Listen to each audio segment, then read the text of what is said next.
Kenya's Odinga says October poll would be illegal.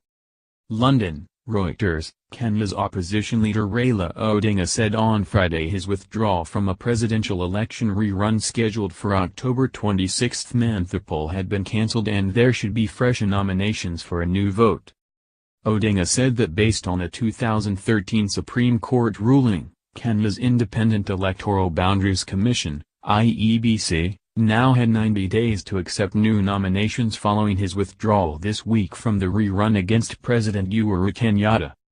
Kenyatta and Odinga were due to return to the polls because the Supreme Court nullified Kenyatta's win in an August 8 election, citing procedural irregularities.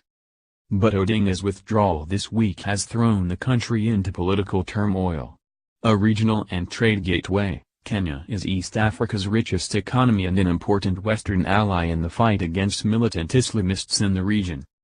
The opposition leader said he could return to the Supreme Court to seek a clarification, but if the IEBC went ahead with the October 26 election it would be in breach of the law.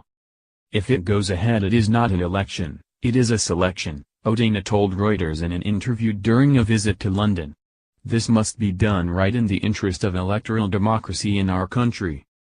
As far as we are concerned, the elections are cancelled and we expect that the IEBC will return to the process of nominations shortly, he said. Odinga's withdrawal had fueled speculation about whether the vote would go ahead at all. But on Wednesday, the election board said the polls would be held as planned and all 8 of the original candidates would be on the ballot. Only Odinga and Kenyatta polled more than 1% in the August election. Odinga said the only relevant law now was the Supreme Court decision of 2013 stating that if a presidential election were nullified, the Election Commission would hold a ballot in which the president-elect and the petitioner were the only candidates. That law also goes on to say that if one of the candidates dies or pulls out, the Election Commission is obligated to carry out fresh nominations. That is where we are right now, he said. What we are demanding is that the Electoral Commission should respect the Supreme Court and carry out elections in accordance with the ruling, Odinga said. If need be we will go for clarification. In 2013, Kenyatta defeated Odinga in a hotly contested election. Odinga challenged the decision in the Supreme Court, which ruled that Kenyatta had won fairly. The standoff over the elections has sparked demonstrations, but the numbers of protesters has tended to be in the hundreds rather than the thousands.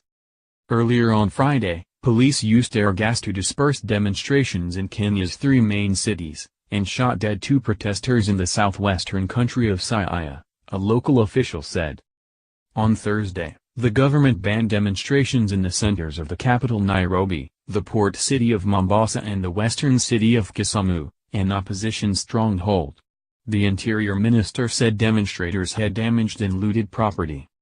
Odinga said he supported the right of Kenyans to demonstrate enshrined in the Constitution and accused heavy policing for any outbreak of violence. The government are talking about a benevolent dictatorship. We can assure them that the people of Kenya will not take it lying down, Odinga said. The government sending the police to stop the people by throwing tear gas and using live bullets. They are basically violating the fundamental rights of the people. I support the exercise of their fundamental right. Reporting by Karen Stroiker, editing by David Clark.